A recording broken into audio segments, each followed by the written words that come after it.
بسم الله الرحمن الرحيم الحمد لله رب العالمين الصلاة والسلام على سيدنا المرسلين وعلى آله وصحبه أجمعين. Assalamu alaikum wa rahmatullahi wa barakatuh. It's the time of year again where we start to prepare for Ramadan in Sha'ban. And this year, inshallah, I hope to bring you shorter nuggets that might help, inshallah, with the preparation for Ramadan. So without further ado,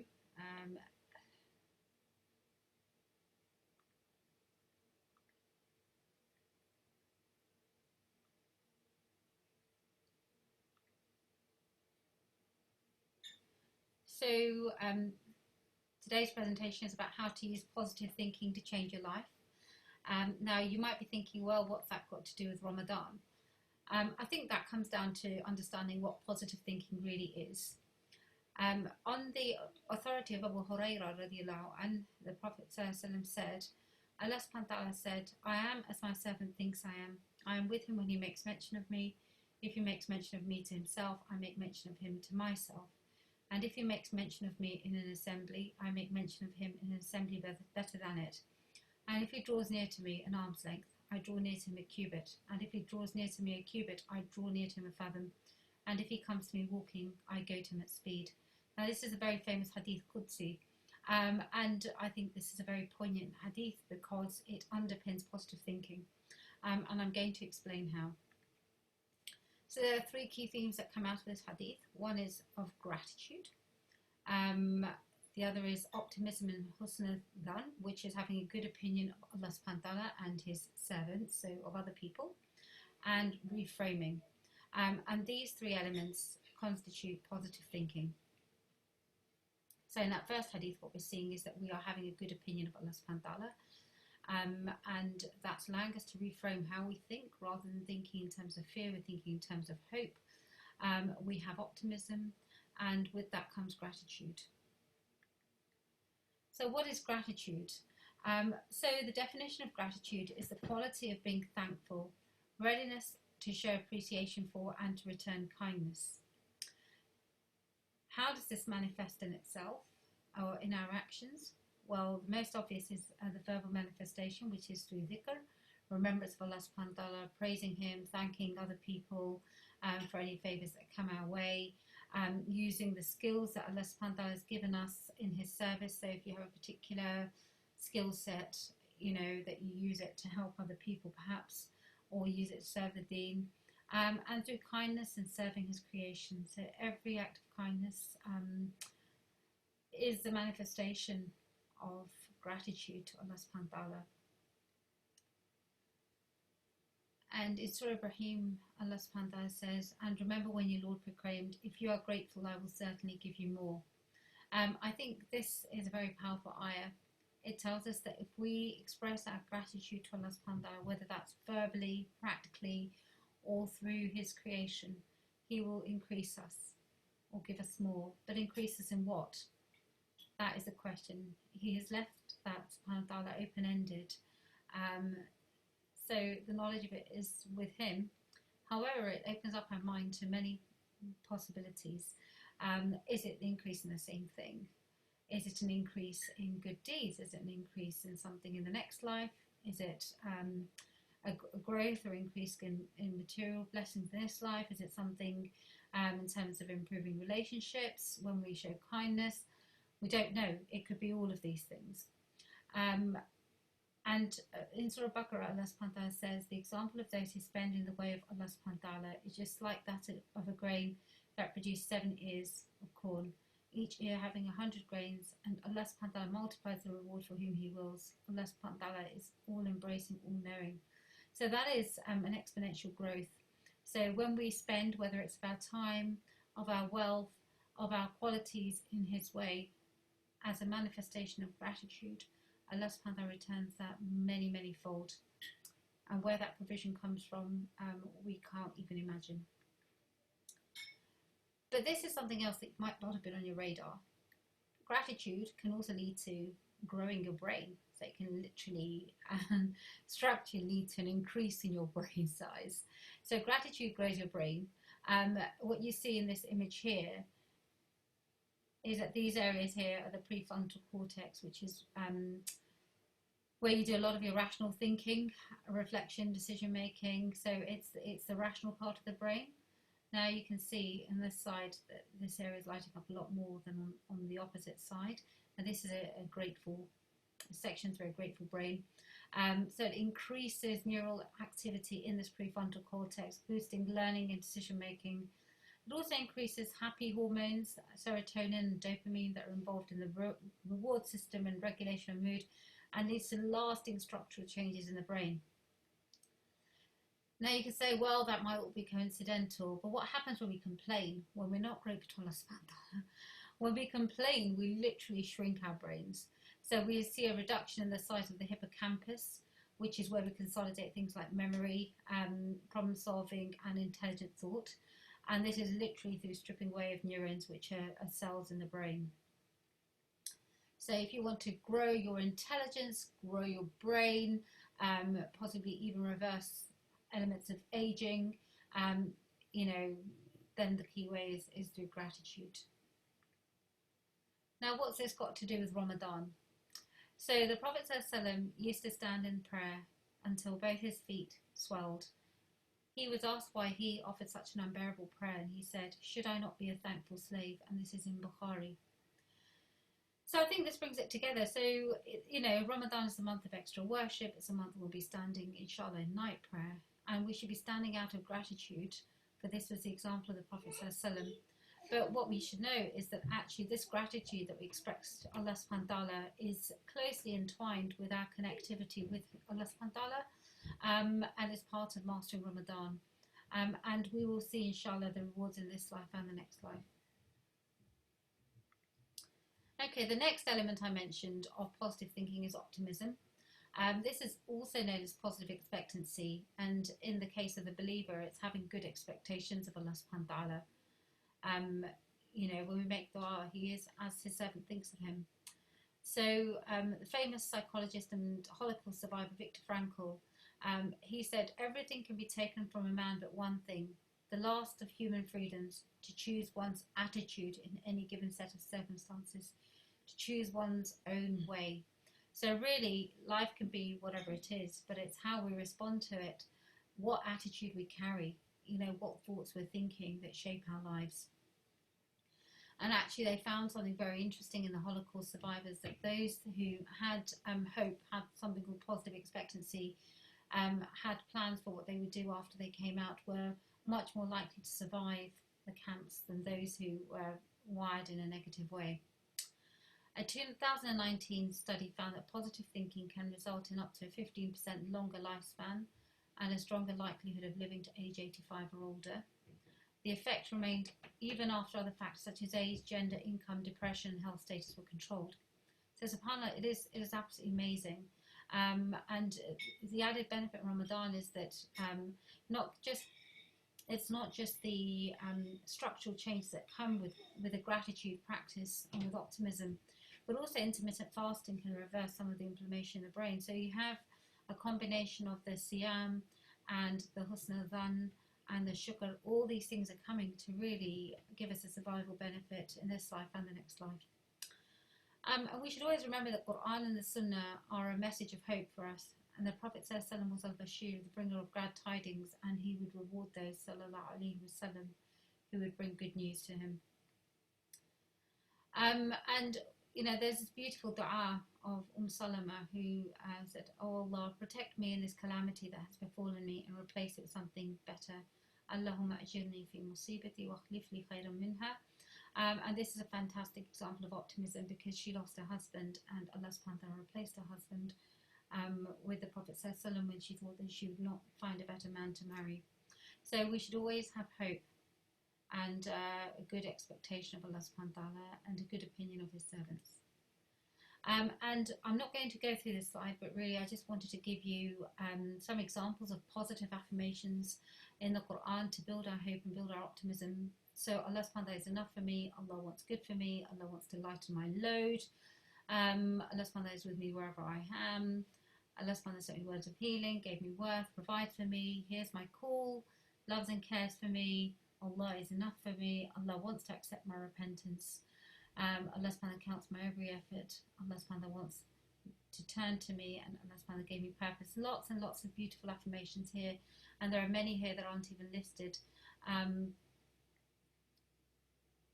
inshallah, you can hopefully go through these and perhaps apply these during Ramadan to build that optimism and connection with Allah SWT. And the last concept is that of reframing.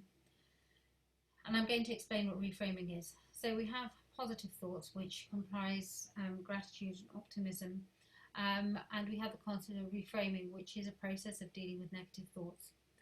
Now, to deal with every negative thought, we need at least 5 positives. When we deal with our children, for every negative thing to say, we need to have 5 positives to compensate. However, why do we have negative thoughts? Obviously, some sorts of negative thoughts, such as hasad, jealousy, a bad opinion of other people, can be a reflection of our spiritual state. They can be the whisperings of shaitan. But other things, such as having fear of being jumped on by a tiger or something, or many things. I mean, we're living in a time when people have a lot of fear, especially around COVID, around mental health, around financial issues. And the intention of these positive thoughts is actually protective. For example, if you never thought that going through the red light could be lethal, and you weren't worried about it, you would go through a red light. And likewise, you would not have any fear around wild beasts, for example. So it's some of these negative thoughts are protective, but in a sense, it's what we do with them. And there are a couple of key principles here. The first is knowing that the map is not the territory. So if you went out into a playground, you would have a very localized view of the swings, the slide, the roundabout. But say you were in a helicopter hovering above the playground, you would see the size of the playground, you would see how many children there really were, you would see the rest of the territory of the map, of the park, and have a very different view to somebody who was just in the playground. And likewise, Allah SWT has the overall view. All we have are bits of the jigsaw. So what I might see of something might be different to what the person, right next door to me might see, because we have a different angle, different perspective on things. And when we remember that, it's very easy then to deconstruct what we hold as beliefs. Now, beliefs and facts are 2 different things. Facts are what Allah SWT tells us. They're absolute truths, like Allah is one. Everything else can almost certainly be thought of as a belief. And this is about the stories that we tell ourselves. And in fact, the stories that we tell ourselves don't have to be completely true. They're things that we choose to hold as true. And an example of this in the Sunnah is when we're encouraged to have a good opinion of other people. Now, we know, for example, that a child may have done something very wrong. And we could go up and say, well, you've, eaten all the cookies, you're a thief. We've made this belief up that the child's a thief and that they have eaten all the cookies. But we could reframe that and tell ourselves a different story. Well, perhaps, the child felt hungry, maybe they had 1 cookie and perhaps they shared the rest of the cookies with their siblings. I know it may be a bit far-fetched, but actually, dealing with it by reframing, by rewriting that story, even when we know that certain things might be fact, allows us to process things in a kinder way, and without hurting us, but allows us still to take action. So we rewrite the story knowing that Allah SWT is as we think of him. And there are some positive examples of reframing in the Quran.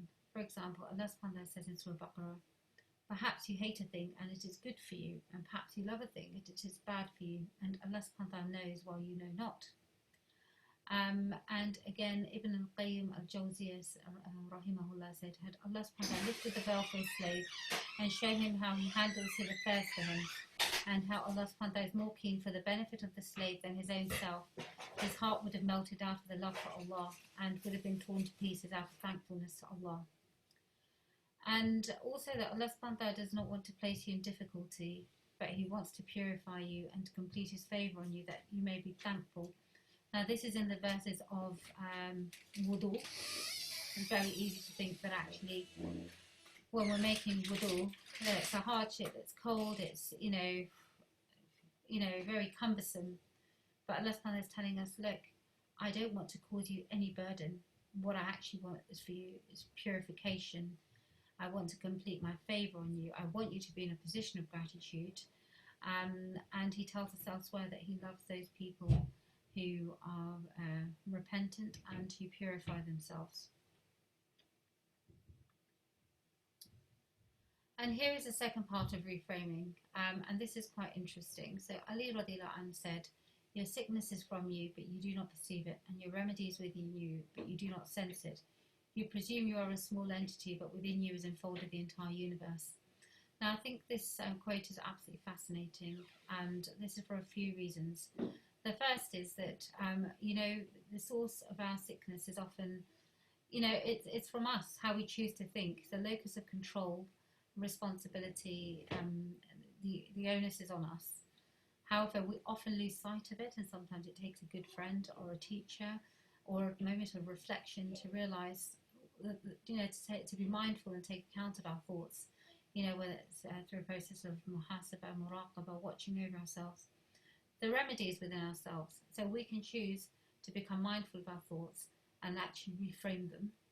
And then you presume you are a small entity, so when we presume that we are tiny, we are insignificant, then we pay no attention to our worth. But Allah SWT says that لَقَدْ كَرَّمْنَا بَنِي آدَمَ, verily we have honoured the son of Adam alayhi salam. So, we are important and we have dignity, so we should live up to that high quality of character. But within you is enfolded the entire universe. Now, this last part is what I want to dwell on. So the universe is so vast, and yet we feel that we are small, insignificant beings. However, there are more synapses in the human brain than stars in the Milky Way galaxy. And this is because each neuron, brain cell, can form multiple connections depending on the thoughts that we're having and the environment in which we're living. And that's not just a geographical environment, that is our home environment, our stress, internal stresses, our families. And this leads me on to the concept of neuroplasticity. Neuroplasticity is a concept about the constant remodelling of the brain. So from the time the brain begins to develop in utero until the day we die, the connections amongst the cells in our brains reorganise in response to our changing needs, our environment, our lives and our thoughts. And this means that actually, whilst the most rapid period of growth and change in the brain is through childhood up until from 0 to 18, we have a lifelong process of being able to rewire our brains and, actually healing ourselves up from trauma, and, creating strong memory and, cognitive processes. And in fact, we're now looking at whether we can regrow nerve cells as well, but that research is still in the making. It's also the premise of the growth mindset, which we know has much better outcomes for adults and children. It's the can-do attitude, and it comes from the fact that we can rewire our brains. And hence, it's so pertinent that we're told in the hadith that we should seek knowledge from the cradle to the grave. And the other amazing thing that happens is when we embed our learning through emotion, through emotional attachment. So say, for example, you saw a spider and you felt really scared and you let out a scream and you felt your heart throbbing. You would always remember that spiders are very scary and should be avoided. If you didn't have that emotional response to perhaps a spider crawling over you, you might not retain the learning. And Allah SWT capitalizes on this in the Quran when he says, Allah SWT has sent down the best statement, a book, this Quran, its parts resembling each other in goodness and truth oft repeated. The skins of those who fear their Lord shiver from it when they recite it or hear it. Then their skin and their hearts soften to the remembrance of Allah. And this is in Surah Al-Zumar, verse 23. So here Allah SWT is saying, it's connecting our recitation with the Quran, with the truth, with an emotional response, which is that of awe and softening of the hearts. And that is ultimately rewiring our brains and purifying our hearts. So in summary, the Quran and Sunnah are an embodiment of hope and positivity. Positive thinking is a combination of gratitude, optimism and reframing our thoughts. Negative thoughts are naturally protective in nature, that we need to be aware of the whisperings of the shaitan. Positive thinking rewires the brain throughout life with better learning, mental health and life expectancy. Ramadan is the month of closeness to Allah subhanahu wa ta'ala and seeking His love. We can reconnect with Him through a good opinion of Allah subhanahu wa ta'ala by accessing the Quran in the right way, with hope, dua and husn adhan, a good opinion of Allah subhanahu wa ta'ala and His servants. And so, as I conclude, I'd like to say that a goodly word is rooted deep in the earth, and its branches reach out to the sky. Our kind words to ourselves in our thoughts, and kind words to others are words of are words of healing, and words of spiritual connection, inshallah.